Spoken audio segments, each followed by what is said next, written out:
Desculpa, gente, eu tive uma pequena interrupção aqui, tá? Mas assim, voltando, o Nietzsche está querendo dizer aqui, né, voltando na leitura que eu estava fazendo, que se pudéssemos entender a mosca, poderíamos então a ela, né? Poderíamos então que também ela boia no ar como patos e sente a si mesmo como um centro voante deste mundo. Não há nada tão desprezível e mesquinho na natureza que um pequeno sopro daquela força de conhecimento não transbordasse logo como um odre, e como todo transportador de carga quer seu admirador, mesmo o mais orgulhoso dos homens, o filósofo pensa que por todos os lados os olhos do universo, telescopiamente, miram sobre seu agir e pensar. É notável que o intelecto seja capaz disso. Justamente ele, que foi concedido apenas como um meio auxiliar mais infelizes, delicados e perecíveis dos seres, para afirmá-lo num minuto da existência, da qual, sem concessão, ele teria toda a razão para fugir tão rapidamente como o filho de Lessing.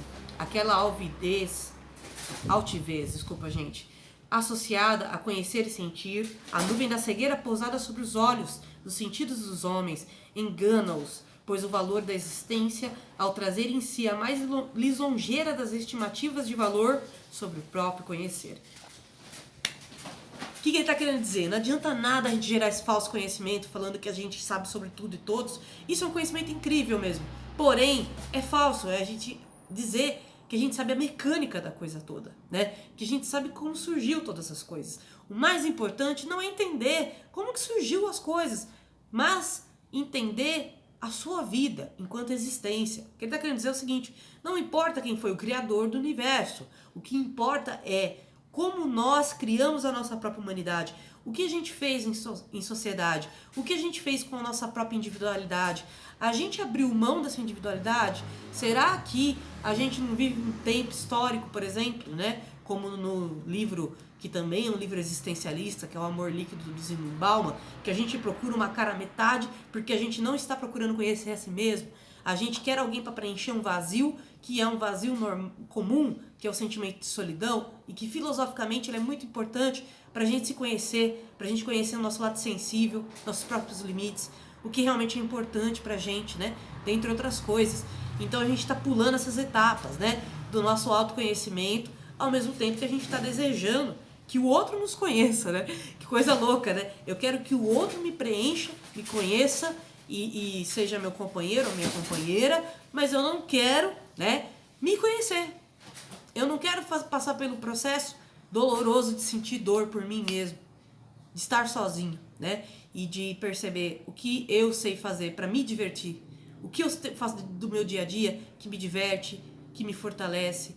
Quantas leituras eu faço por dia para mudar o meu pensamento, para ressignificar a minha realidade, o quanto eu pratico as coisas que eu gosto de escrever, eu gosto de jogar, eu gosto de ler, né? Coisas que eu gosto, mas que ao mesmo tempo revigoram o meu espírito. O tipo de comida que eu coloco para dentro do meu corpo é muito importante para a filosofia do Nietzsche, por exemplo, né? Cuidar do corpo, da saúde, é parte desse amor próprio e autoconhecimento. Eu só consigo ter bons pensamentos se minha barriga tá cheia. E quando eu tô fisicamente estável, se eu tô debilitado, é difícil eu conseguir ter pensamentos filosóficos. É difícil eu ter vontade de viver quando eu tô muito debilitado. Então, se eu não cuido da minha saúde, por consequência, eu não tô cuidando dos meus pensamentos, não estou relacionando esses pensamentos com o meu corpo, não estou me conhecendo, não conheço meus limites, né? Entre outras palavras, esse autoconhecimento é essencial para a gente entender o que realmente a gente deseja, o que realmente dá potência para a nossa vida, que vai fazer a gente criar os nossos próprios valores. Esse é o lance louco do Nietzsche. Ele não está querendo criar um valor para você seguir. Quando você lê Nietzsche, realmente é uma leitura muito subjetiva. Porque você não vai encarar o Nietzsche do jeito que ele quer. Você vai encarar o Nietzsche do jeito que você quer. Porque, de certa maneira, com uma boa leitura filosófica, ele está fazendo você refletir a sua vida. E não você refletir a vida dele e seguir a vida dele. Nesse sentido, ele fez uma ruptura na filosofia, que foi esses filósofos que muitas vezes deram fórmulas para se viver, né? Deram fórmulas para refletir. E ele fala, não é tão simples assim, né? Eu posso te ensinar o beabá, mas eu não posso te ensinar como viver, né? A única pessoa que pode aprender como viver sua vida é você. Então, você vai ter que usar cada experiência da sua vida, seja boa ou ruim, para entender o seu próprio caminho, né? E nesse entendimento do próprio caminho, você vai sofrer. Você vai passar por pessoas que vão não gostar de você. Quando você discordar das pessoas, você vai ver o prestígio delas por você em xeque. Porque muitas vezes as pessoas gostam de você porque elas se veem em você. Elas veem um espelho, né? Agora, quando você cria uma reflexão, né? Você volta essa imagem que a pessoa jogou pra você, essa ideia que ela jogou pra você, de volta pra ela, criando uma reflexão, uma contestação ou até uma discussão, aí você vai testar realmente se a pessoa gosta de estar com você ou e ela lhe oferece uma companhia verdadeira, ou se ela simplesmente gosta de alguém para concordar com ela, para aplaudir tudo que ela fala, né? Então o Nietzsche está falando aqui, buscar um valor em si mesmo é, ao mesmo tempo, observar suas relações interpessoais, mas saber que elas não te definem.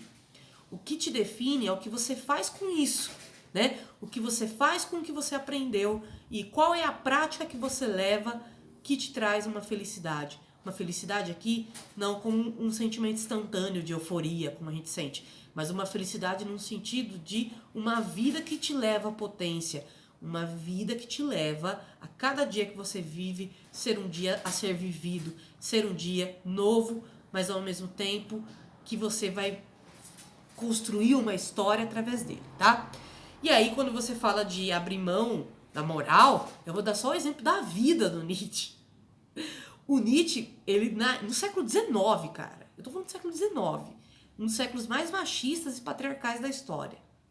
Ele tinha um relacionamento a 3, onde ele, um outro homem e uma filósofa, que é a Lô Salomé, vão se relacionar entre si. E pasmem, o Nietzsche tirou um nude do trisal, que ele participou desse nude, no século XIX. Né? E eu tô falando assim, gente, de uma época que casamento era combinado. Nem namoro existia. O cara já tava fazendo isso. Porque, na visão dele, esses valores que as pessoas tinham na época dele eram valores da época. Olha que gênio que ele foi. Mas as atitudes dele seriam eternizadas. Todas as nossas atitudes vão ser eternizadas. A questão é, serão eternizadas para reproduzir valores da nossa época ou para transcender esses valores? O que o Nietzsche queria fazer era transcender esses valores. Então, basicamente, né, o Nietzsche, ele sabia que a atitude dele na época poderia ser mal vista, mas que no futuro seria vista com normalidade, talvez, caso a história da humanidade mudasse e outras pessoas como ele aparecessem, né? Então, assim, o Nietzsche, não que ele foi pioneiro, né? Ele não foi o pioneiro desse tipo de relacionamento, mas o Nietzsche, ele transgrediu a época dele. E aí ele mostrou quanto os valores morais da sua época eram delicados, tão delicados que nem existem mais. Aquele estilo de casamento combinado existe até hoje? Até existe nessas aristocracias, né?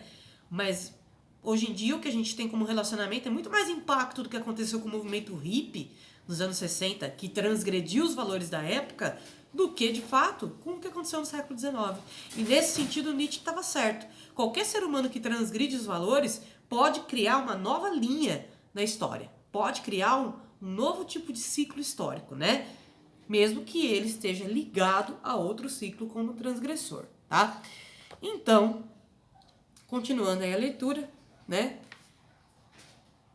O intelecto, como meio de conservação de indivíduo, desdobra suas forças mestras no disfarce, pois esse é o meio pelo qual os indivíduos mais fracos, ele vê fraqueza como várias coisas, depois eu vou explicar, menos robustos se conservam, aqueles aos quais está vedado travar uma luta pela existência com chifre e presas aguçadas.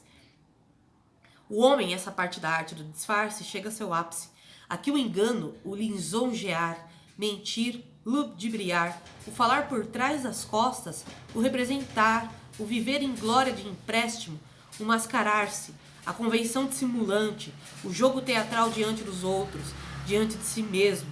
Em suma, o constante bater de asas em torno de uma única chama que é a vaidade, é a tal ponto a regra e a lei que quase nada é inconcebível do que pôde aparecer entre os homens um honesto impulso à verdade. Eles estão profundamente imersos em ilusões e imagens de sonho. Seu olho apenas resvala as tontas superfícies das coisas e vê formas. A sua sensação não conduz em parte a alguma verdade, mas contenta-se receber estímulos como se dedilhara um teclado às costas das coisas. Por isso, o homem, à noite, através da vida, deixa que o sonho lhe minta, sem que seu sentimento moral jamais tentasse impedi-lo.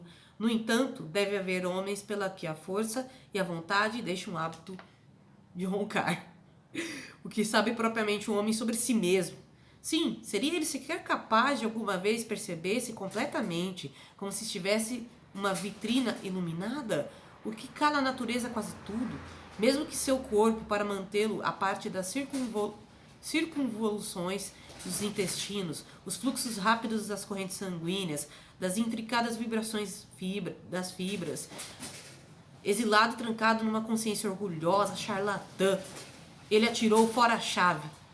Aí a fatal curiosidade de, através de uma fresta, foi capaz de sair uma vez do cubículo da consciência, olhar para baixo e agora pressentiu sobre o implacável, o ávido, o insaciável, o assassino, repousa o homem na indiferença do seu não saber, como que pendesse em sonhos sobre o dorso de um tigre.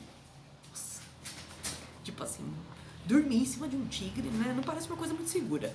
De onde nesse mundo viria, nessa constelação, o impulso à verdade? O que ele está querendo aqui falar, galera? Ele está querendo dizer o seguinte: a gente acha que ter moral na sociedade é alguma coisa, mas não é. A moral nada mais é do que elogios vindo de outras pessoas a partir de interesses nos quais a gente se ilude a partir da palavra do outro. A gente abre mão do que a gente pensa sobre nós mesmos porque a gente ouve mais o outro do que a si mesmo, e nesse ponto a gente está se enganando. A gente tem uma consciência, não é à toa, é justamente para a gente poder saber a totalidade dos nossos atos. A gente abre mão dessa totalidade, dessa análise filosófica, independente, que não depende do olhar do outro, mas depende da interação. O fator interação é mais importante do que simplesmente ser visto, né? Por isso que o Nietzsche fala, tem uma frase do Nietzsche bem famosa que ele fala assim, resumidamente: não me venha me ver se você não me oferecer verdadeira companhia. Quando ele fala isso, não venha me ver se você realmente não deseja a minha companhia. Você só deseja alguém para elogiar o que você fala, o que você pensa, para te jogar para cima, ou alguém para você poder ficar puxando saco por conta de um interesse. O que o Nietzsche está querendo dizer aqui é o seguinte: você só vai me dar verdadeira companhia quando você se autoconhecer o suficiente para saber, né, sobre independência, liberdade, solitude, né? O quanto a solidão, num sentido de solitude, né? Solitude tem um significado de ser uma solidão num quesito de quando você faz uma boa companhia para você mesmo. Quando você tira a solidão do outro, na visão do Nietzsche, que é um cara que cultua a solitude, você tá tirando a oportunidade dele de estar sozinho fazendo o que ele gosta. Se você tá fazendo isso, então é bom você fazer uma coisa boa. É bom você realmente dar uma verdadeira companhia, né, galera? Tipo a pessoa que vai na sua casa pra ficar usando o celular, né, gente?